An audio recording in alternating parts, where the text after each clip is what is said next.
қалдым. И жалпы жерде төртеуін жауап қоймай, тестті енгізе бардым. Хабарландыру жазып отырмын. Мысалы, ішінде не болады хабарландыруда. Оқушыларға конспект жаздырып, 90-ға бір рет тексеремін, 90-ға бір рет талап қоямын. Жұбаныш деген көрген жарсыз, жасын болында, ашық болын. Sonra соңғы шабы мектеп алып келген. Жүйеге енгізген да. Жаттап қызып, арнайы кестесін құрып, мектепке көп көлемде 70-100-150 шақты сатып алып, жылда оптым сатып алып, сонда істеп әкелген. Соны әкелдік. И оқушыларға талап қоямын, 4 алдын келсе, 5 алдын келсе, мына жерде тапсыр. Соған ұмтылады да, оқушылар бұл жерде бақсысына жұмыс жеткізу. Талап қойып, бір нәрсе қылмай деп. Солай істеймін. Мына жерде талаптар қоямын. И материалдарда мен презентациямды жіберіп отырамын, кино жіберемін оқушыларға, тек не ала бермей киноға, мен көзіммен елестетіп. Мысалы, мынау қандай кино? Наполеон. Мына кино көрген жоқсыздар бәріңіз, иә? Храброе сердце деген. Иә, И мына жақта Царство небесное. Бәрін жіберемін. Үй тапсырмасын бәрін жазып отырамын. Соңғы кезде Робиге көштім. Нәрселерді жіберіп отырамыз. И квизда бір нәрсесі проектпен жазсаң, дайын тест құрастырып қойған. Арыстан академия бар, жүзтұрқтікі дайын шығады, соны сразу істей саламын. Енді ата-аналарға да жиналыста да осыны көрсеттім да, міне деген сияқты жұмыс жасап жатыр. Мына жерде оқушылар маған сұрақ қояды, тағы басқа нәрселерін алады, осыны группалар ашып тастаймын. Енді мен кестені көрсетейін, кестем қандай.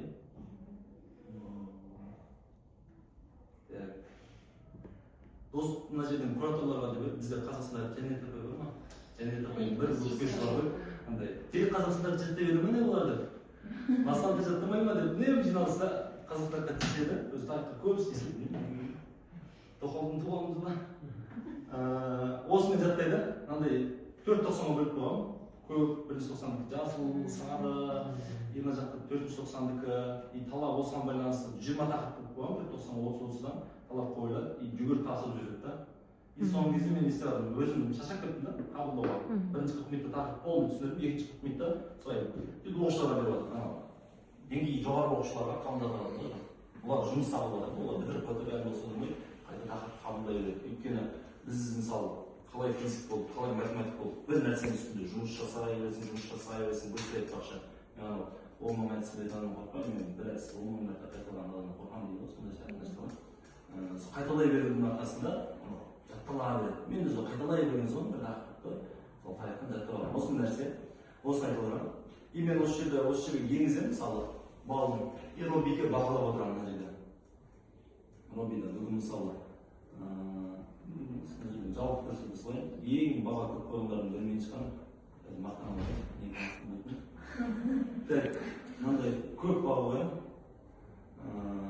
Біраз уақыт қалады бұл. Жұмыстан кейін жарты сағат, 1 сағат уақыт қалады. Ондай бағалар қоямын, мысалы, 7 балл тақырып тапсырды.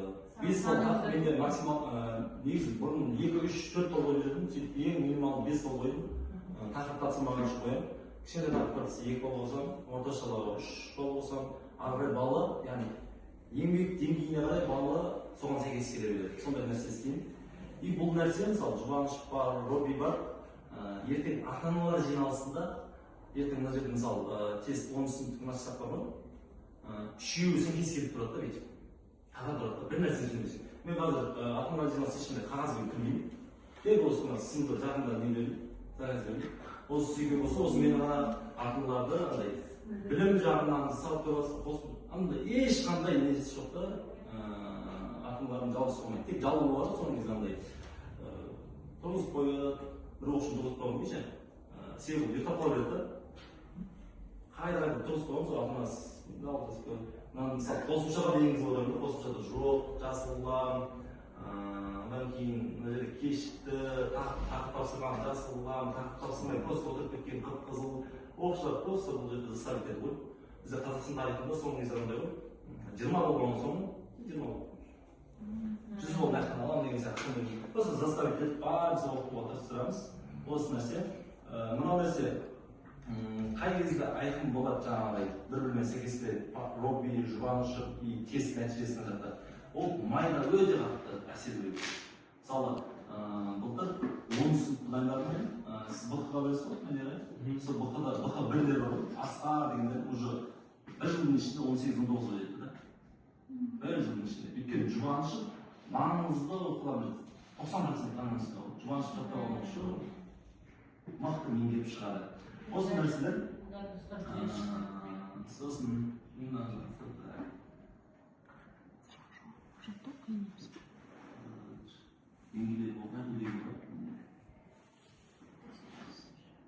Том и Джерри деген ашықтар шу.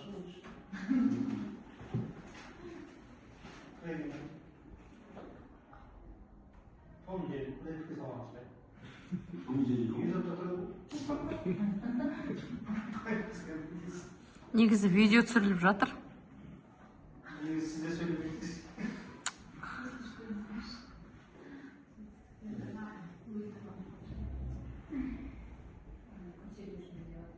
Негізі пауза деген бас болады.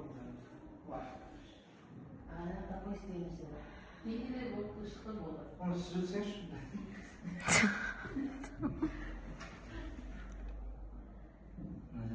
Мына жерде қосылмапты. Тарихта бір-екі нәрсесі бар айтып кетесің. Кішкене лайфхактар қолданасың. Мысалы анау кеше Қазақ-Жоңғар соғысында жатыр да, просто бізде тарихта бар. 3 әйел қатысады. Айбике, сосын Гаухар деген қатысады. Гаухар. Сосын Айтолқын деген қатысады. Айтолқын. Оны мысалы мына көбінесе Айбике мен Айтолқын шатастырады да. Мысалы Айбике деген Бұланбайдың қызы болады. Бұланбайдың қызы. Мынау Қабанбайдың әйелі болады. Айбике мен Айтолқын шатастырып, мынау Абылайдың қызы болады. Бұл жерде просто әріптік сәйкестіктер ғой, мына жерде ысы бар, мынаның ысы бар. Ол үшін шатастырудан аман алып қалу үшін. Сосын мысалы Найман мен Керейдің астанасы бар. Екеуі бірін шатастырады. Наймандың астанасы балықты да жұмыс жасай келіп өзіңіз тауып қалып кейде Керейдің астанасы бейтөбе. Екеуін шатасы болады, екеуі де бұдан басылады. Оқып шатасады да. Осы жерде қалай істесек болады? Кейде оқшылар ғана болады. Сағыз айтпайсың да, қалай жаттаймыз дейсің да, оқшылар ғана болады. Кішкене миын жүгірту, қозғалту үшін, тоқ беру үшін. Мұған жуанды жаттаймыз.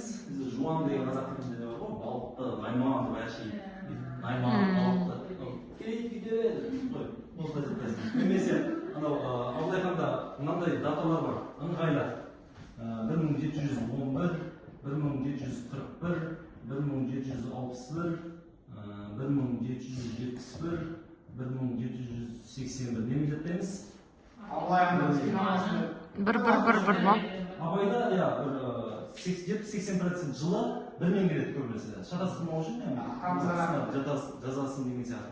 Осындай нәрселерді бересің. Тағы біраз нәрселер бар. Мысалы, бізде Тәуке хан деген хан болған, мықты көреген, алтын ғасыр деп аталған соңғы заман. Қазақ кішкене уақыт болсын, бастан кешірген. Жесті шығады. Соны Левшин деген кісі зерттей келеді, мына кісі Спартадан мықты кісі болған. Ликут деген, соны білді екен дейді да. Соны жаттап алу үшін оқушылар бар. Ликутпен теңеген, кімді? Тәукенің теңеген. Кім теңеген? Левшин. Ұмытпау үшін оқушылар дейсің да. Ликут Левшин, әуал деп. Кішкене есте қалдыру үшін бұл ана. Әр сабақта бір-екі нәрселер бар. Осында есте қалдыру мақсатымыз. Енді менде кішкене ойындар бар. Соны ойлап жүрсек. Тарихшылар көп сөйлейді. Негізі ойлап қалып сөйлегенде көбінен замешан ала береміз ба? сөйлемен басынан істесе, есеп шарталарында форумнан жазамасаңыздар. Мына TikTok'та әр жерден көріп жүрсең, мектептің темасы мына жақта жүгіріп жүреді ғой. Естісең болады. Сонау жарысы да ғой. Ойлар қанағаны не бар? Екі жұптан болмасаңыздар өздеріңіз. Екі жұптан жүреді. Қазір мен жарысымыз ақпарат көруге болмайды. Жеңісіген менің жұп болсын. Тарихшымен жұп болған шығар.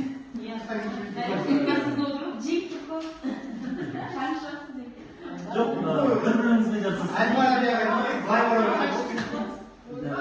Чили розуміємо, але Яғни Қараша, Қарашыларға